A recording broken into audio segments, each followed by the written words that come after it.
Millie's Diner is a small eatery located peacefully on a low-traffic street in Santa Monica. Not flashy, not modern.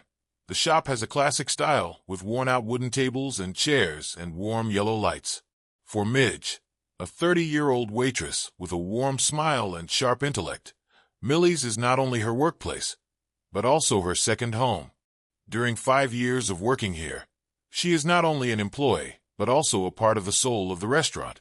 Midge knows each of his patrons well, what they like, what they usually order, and always remembers to add coffee when they're in the mood. That evening, like any other day, Millie's Diner was filled with familiar sounds. Older couples chatted about everyday life.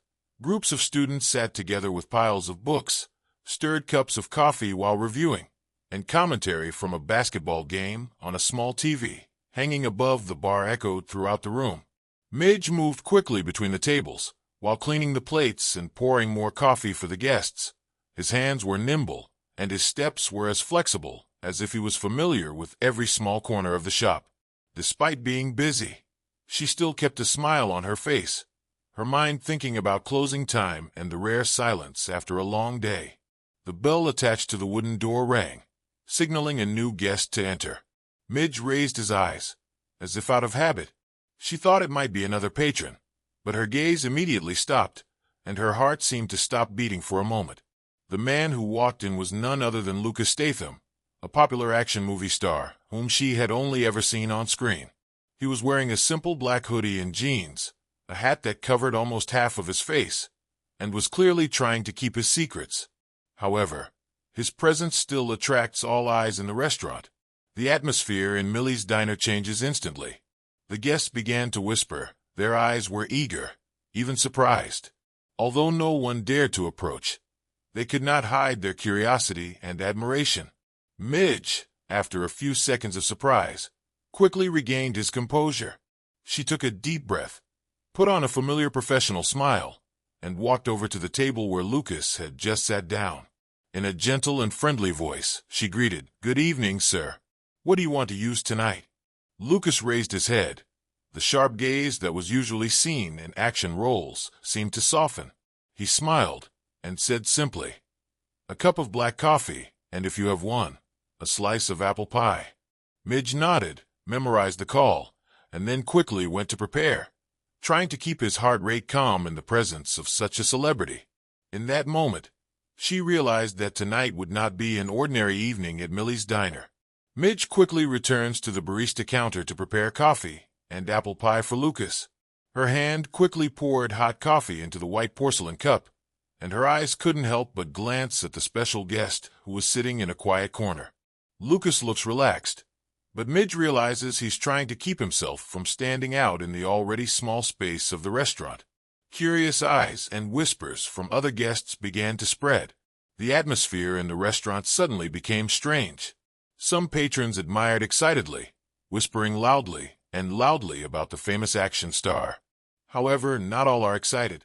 In another corner of the restaurant, Myron, a patron known for his hot-tempered personality and harsh opinions, looks annoyed. His gaze glared at Lucas's desk, as if his presence displeased him. Midge, as usual, tries to focus on work, ignoring the negative energies in the space. She brought coffee and apple pie slices to Lucas's table. "Black coffee and apple pie, sir," she said, putting it down on the table with a polite smile. Lucas raised his head, gave her a gentle smile, and thanked her in a deep voice. The exchange was brief but very pleasant, making Midge feel somewhat more comfortable in the presence of a celebrity. However, that peace did not last long. Myron, with a loud voice and a provocative attitude, suddenly stood up from his desk. "Aren't you that Hollywood guy, Lucas Statham?" he shouted loudly, breaking the cozy atmosphere of the shop. Lucas looked up, his eyes calm, and replied with a nod. "Yes, here I am," he said briefly. Myron crossed his arms, raising his eyebrows with sarcasm. "I've seen your movie. On screen, you play a hero. But what can you do in real life for people who really need help?" The air in the restaurant seemed to condense. Midge felt his heart pound, his eyes flicking between Lucas and Myron. Lucas remained calm, answering slowly, "I always try to contribute when I can. I support charitable foundations and meaningful programs.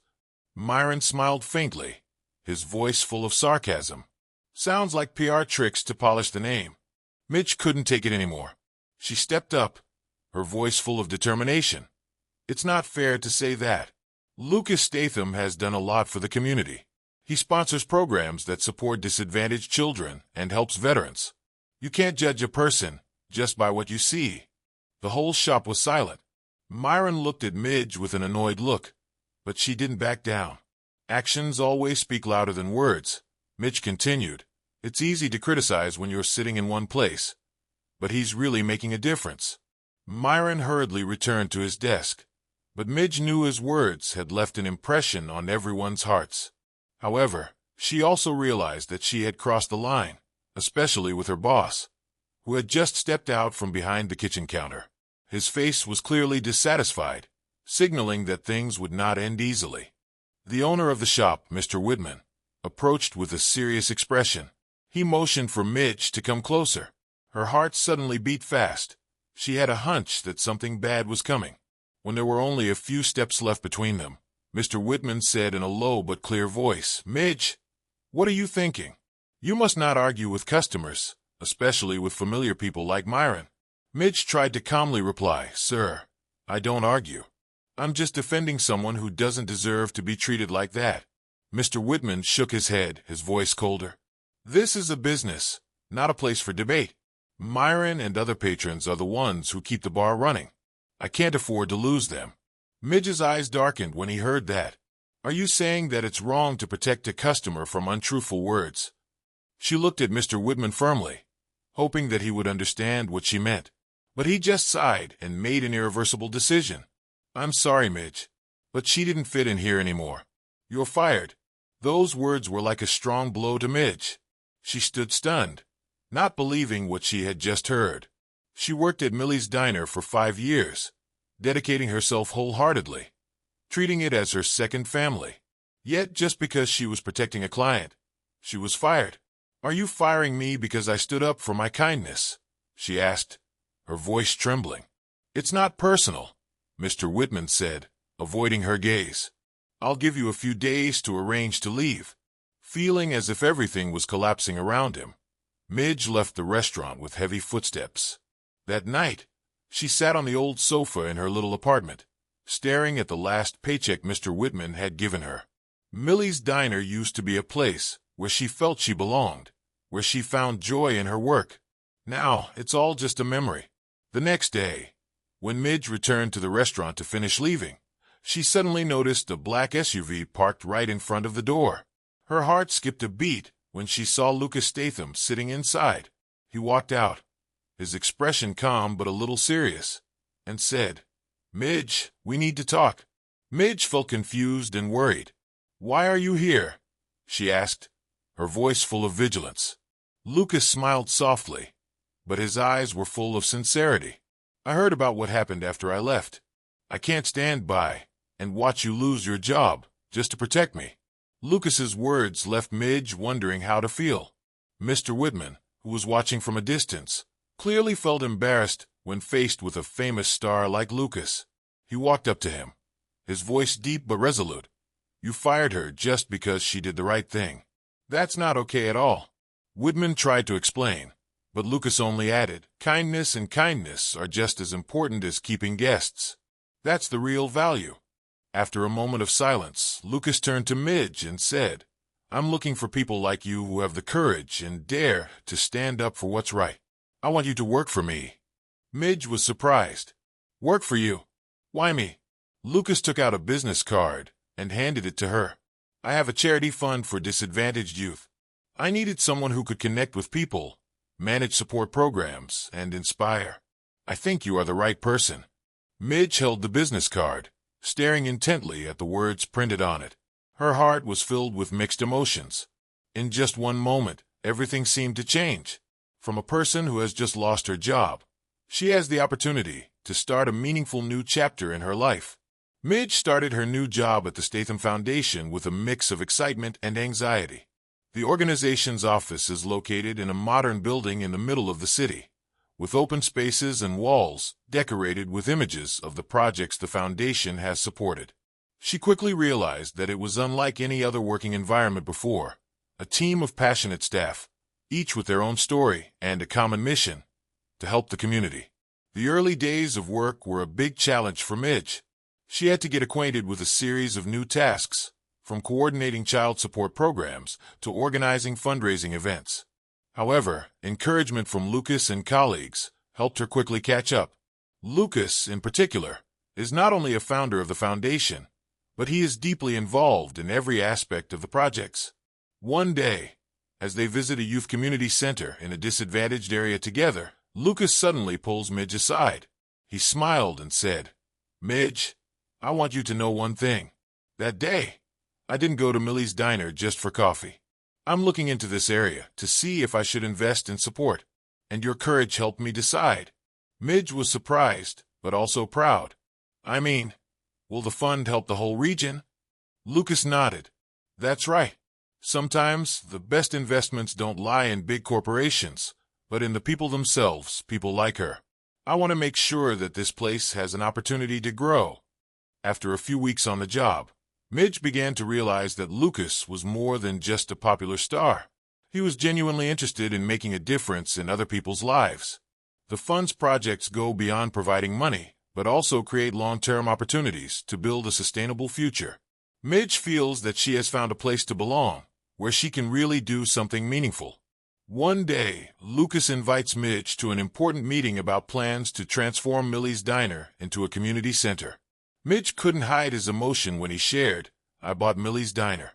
This place will not only be a restaurant but will become a fulcrum for the community, where people can learn, socialize, and grow."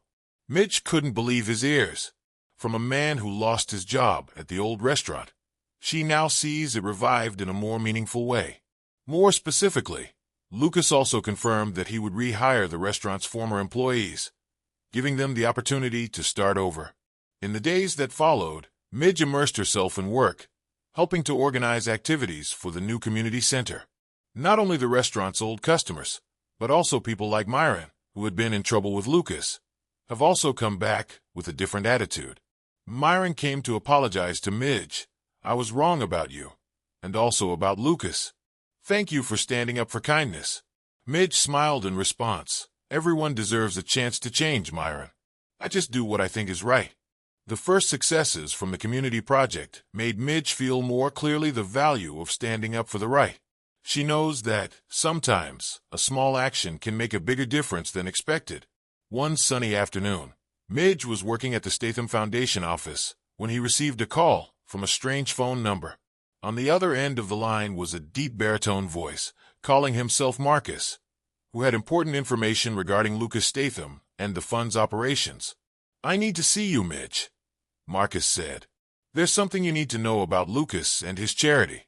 See me in the Old Harbor tonight. Go alone." Midge was worried but couldn't ignore the offer. She didn't know who Marcus was, but the mystery in his voice made it impossible for her to ignore. That evening, she drove to the harbor in the dim light of the street lights, her heart full of thoughts. Upon arrival, a tall man in a dark coat came out of the darkness. "You're here," Marcus said, his eyes heavy with mystery. He handed Midge a thick dossier. "Look," he said. Midge opened the file and was horrified to see the documents inside: financial transactions, a list of names, and, more surprisingly, her name. This information connects the charity, Millie's Diner, and a network of organizations she had never heard of. "What is this?" Midge asked, his voice trembling. "Lucas is not what you think he is," Marcus replied. "His foundation is not just for charity. It is also a front for money laundering. The programs she participated in were just part of a larger plan to cover her eyes." Midge felt like the ground beneath his feet was collapsing. "Why are you saying this to me?" Marcus looked at her, his eyes filled with bitterness. "Because I used to be in your position. I believed in Lucas, but in the end, I was just a pawn in his game. I don't want you to become a victim too." Back home, Midge is mired in conflict. What she hears from Marcus makes her bewildered, but her instinct tells her to check things out before she fully believes them. The next day, She brought the document to confront Lucas directly at the office. When he saw the file, Lucas was not surprised. He kept his composure and asked, "Who gave you these things?" "Does that matter?" Midge replied, his eyes full of suspicion. "Lucas, is this true?" Lucas looked into her eyes. A hint of contemplation flashed on his face. "Midge, the world is not simply white or black. Yes, some of the money in the fund is not completely clean, but it is used to do good. If you think that everything in this world is pure, then you are living in illusion." Midge was stunned. "Do you think that can justify wrongdoing?" Lucas sighed. "Sometimes, in order to make real change, you have to do things that others don't dare. But everything I do is for good." Midge couldn't stop the feeling of distrust surging in his heart. She left the office, unsure if she could continue working for Lucas. However, before she could make up her mind, Marcus contacted her again. This time, he warns that Lucas won't let her leave so easily with this sensitive information. Midge begins to realize that she is caught up in a dangerous vortex where truth and lies are indistinguishable from each other. In the dark of night, Midge sat on a chair in his small apartment, the light of the street lamp shining through the window, creating flickering shadows. She knew that she couldn't stay out of this game anymore. Marcus's warning and the confrontation with Lucas made her realize that the truth was more complicated than she had ever thought.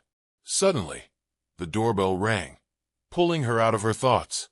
Midge looked through the small hole in the door and saw a man in a black suit, one of Lucas's bodyguards. He handed her a small parcel and said briefly, "Lucas wants you to see this." Then he turned away without waiting for an answer. She opened the parcel, and inside was another file, accompanied by a handwritten letter from Lucas. "Midge, I know you have many doubts, and I understand what Marcus said to you. This is the whole truth about him, and what he is trying to do. I just hope you will look at everything objectively before making a decision. Read it carefully, and if you want to know more, see me at the office tomorrow morning. Lucas." Midge flipped through the pages of the file. The more she read, the more confused her heart became. The documents reveal that Marcus is not a pure whistleblower as he claims to be. Instead, he used to be a senior employee of the charity, but was discovered by Lucas to embezzle the money for personal gain. These documents show that Marcus staged the story to overthrow Lucas, not out of justice, but out of personal vengeance. The next morning, Midge arrives at Lucas' office determined to make things clear. When she entered, Lucas was standing in front of the large window, the morning light covering his powerful figure. "Have you read it all?" Lucas asked, not looking back. "Yes," Midge replied, his voice calm but cold. "But why didn't you tell me in the first place? Why did you let things get so complicated?" Lucas turned around, his deep eyes staring directly at her. "Because I want you to understand that it is not always possible to clearly distinguish right from wrong. I'm not a perfect person, Midge, but I'm always trying my best to do the right thing. Marcus wants to destroy everything we build, and I can't let that happen." Midge sat down, sighing. "I still don't know who I can trust, but I will find out the truth to the end, not for you, not for Marcus, but for my own conscience." Lucas nodded. "I respect that. If you need help, I'll be here." After the conversation, Midge decides to go back to Marcus's apartment to find more evidence. She sneaks in using a backup key Marcus had left behind during a time they worked together. In the apartment, she discovered a laptop with the screen still on. She searched and found emails exchanged between Marcus and a mysterious figure named Roman Whitmore, a powerful investor who seemed to be pulling things from behind. One of the emails stated, "Marcus, make Lucas collapse. No matter what method you use. If successful, I will guarantee your reward." Midge took a picture of the entire document, his heart heavy.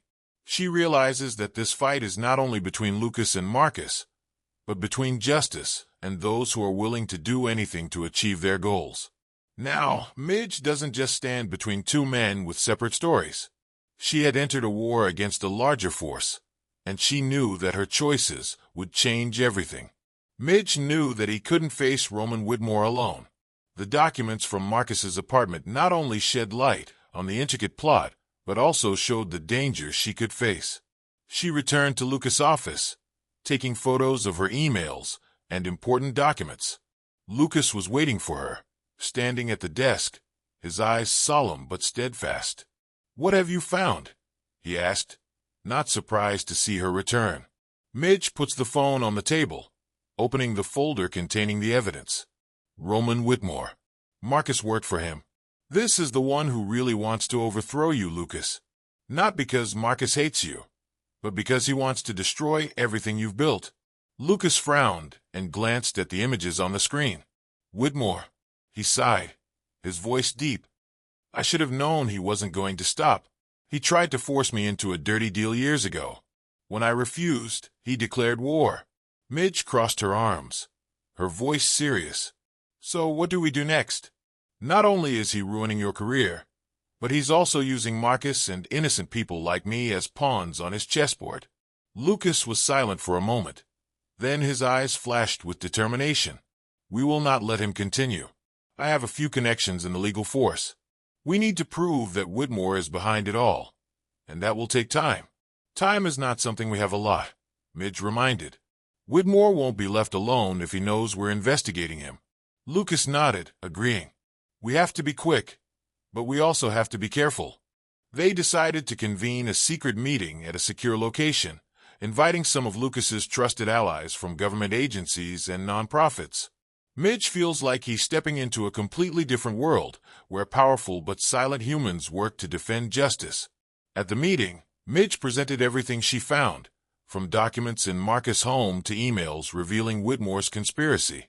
One of her allies, a seasoned female investigator named Clara, spoke up. This evidence is very convincing, but not enough to prosecute Whitmore. We need to take a more direct step. Someone will have to confront him, make him make mistakes and reveal himself. Midge looked around the room. The prolonged silence made the atmosphere tense. She knew what that meant. I'll do it, she said, her voice steadfast. All eyes fell on her. Lucas immediately shook his head. No way. She had been pulled too deep. If he finds out, he will not only threaten you, but also target the people around you. But I was someone he didn't expect, Midge retorted. I'm just an ordinary waitress, at least in his eyes. That's our advantage. After a bit of debate, the plan was finally approved. Midge will approach Roman Whitmore under the guise of someone looking for a position in his organization. Meanwhile, Lucas and his team will be monitoring remotely, ensuring her safety and gathering the necessary evidence. The next night, Midge appeared at a charity event that Whitmore was organizing. She wore an elegant black dress with light makeup, looking no different from a promising young businessman. When she entered the room, the light from the sparkling crystal chandelier reflected off the lavish space, in stark contrast to what she had been used to at Millie's diner. She quickly caught the eye of Roman Whitmore. He, a middle-aged man with gray hair and a cold smile, walked towards her, his eyes scrutinizing her every move. Mitch Bennett, isn't it? He asked, shaking her hand politely but controllably. Yes, she replied, hiding her anxiety. I've heard a lot about him, and I think I can learn a lot from him. Whitmore smiled. I'm always open to aspirants. But tell me, why do you want to work with me? Midge looked him straight in the eye, her voice firm. I admire the way you handle big issues that few people dare to touch. I want to be a part of that.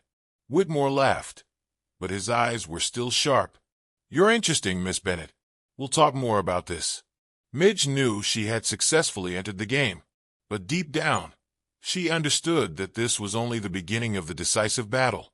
After the meeting, Midge felt a strange tension spread throughout his body. She knew she had just entered a dangerous world where every decision could lead to survival. Whitmore seemed polite, but his cold gaze and sophisticated questions made her unreassuring. She couldn't help but be vigilant, especially when Lucas and his team still didn't fully trust Whitmore. Over the next few days, Midge continued to keep in touch with Lucas and provide the little information she had gathered from Whitmore and those around him. She began meeting Whitmore's insiders, participating in events and conferences he organized. Each time she appears, she pretends to be an ambitious girl who wants to seek opportunities in Whitmore's dark business world. But what she collected were only small, vague pieces that could hardly form a complete picture. Lucas called her frequently, reminding her to be careful and not to let Whitmore suspicious. You must not show any indication to him that you are playing another game, Lucas said in a phone conversation.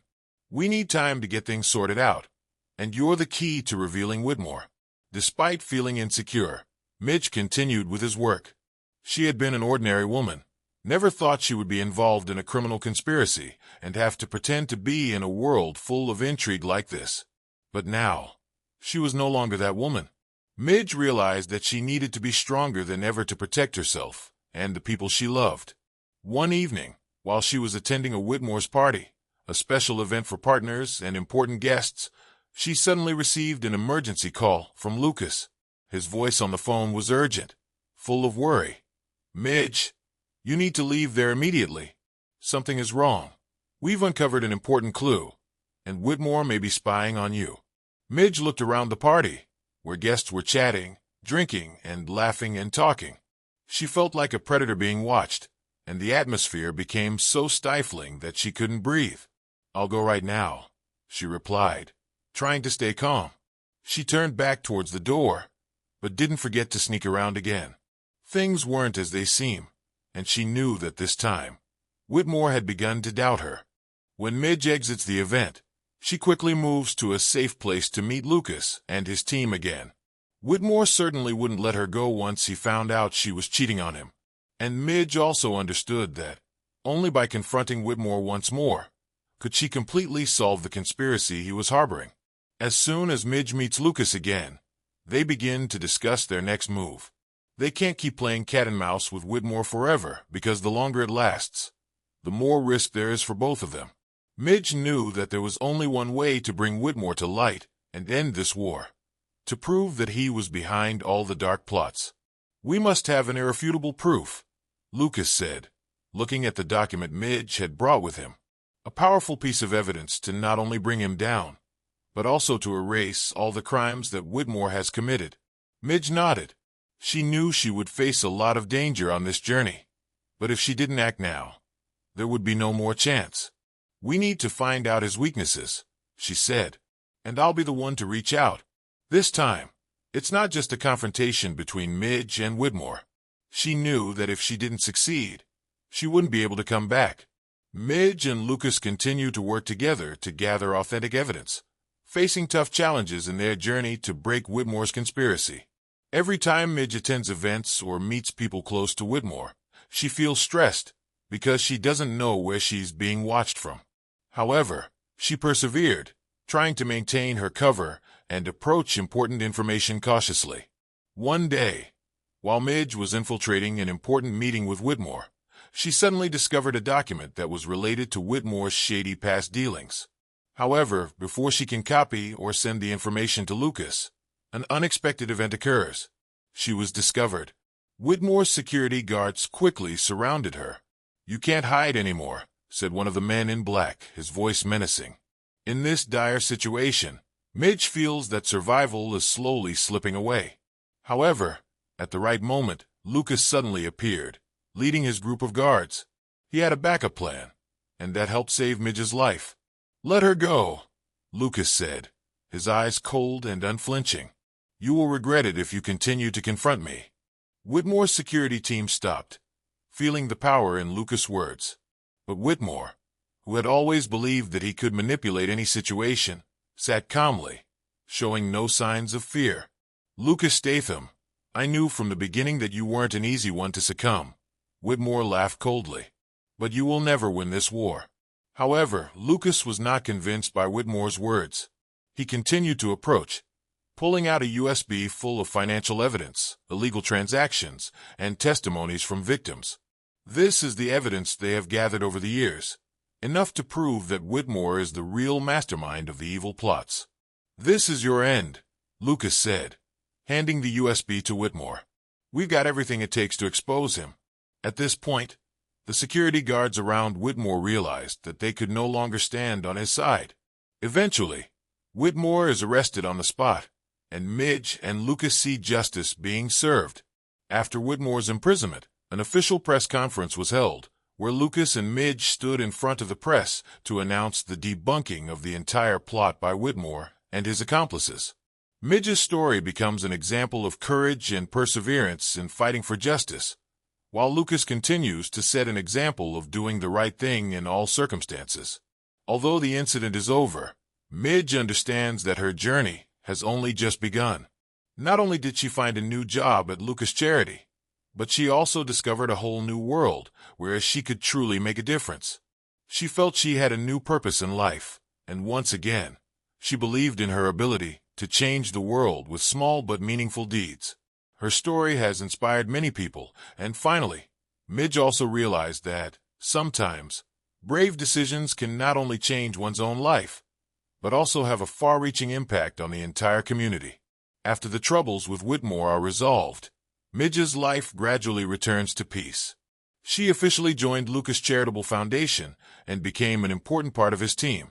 With the support of Lucas and his colleagues at the foundation, Midge gradually perfected his community project management skills, from organizing programs to help underprivileged children to finding funding sources for educational projects. At the foundation, Midge not only sees himself doing meaningful work, but also clearly feels the impact that Lucas is bringing to the community. Lucas has always been a leader, not only with big projects, but also in the way he motivates everyone around him.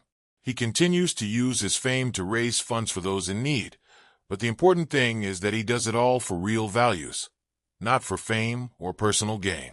One evening, when she and Lucas were together at a fundraiser for orphans, Midge noticed a profound change in herself. She was no longer a girl struggling to work as a waitress at a small restaurant. Now, she has become part of a larger network where she can directly impact the lives of those in need.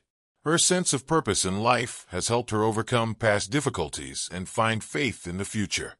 Lucas, who gave Midge the opportunity to change his life, also began to see in her a reliable companion. The relationship between them is not only a job rank, but also a respect and understanding. Lucas gradually saw Midge as an associate who constantly pushed him to do better at work and constantly contribute to society. Since then, Midge has not only been an employee of the foundation, but also the head of many important community initiatives. She began to organize support programs for people who have difficulty finding work and studying. She even came up with initiatives to help people like herself, who were once forgotten in society. She recalled Lucas' words when they first met. The person who really makes the difference is the one who doesn't look for the spotlight, but works when no one is looking. Midge's story has become a lesson in perseverance, courage, and the importance of standing up for the right things, even in the face of difficulties and dangers. In the end, Midge realized that every small action can make a big difference, and that life always opens up new opportunities for those who are willing to take in and take action. She is no longer the girl of Millie's days of service, but now Midge is a symbol of hope and positive change for the community.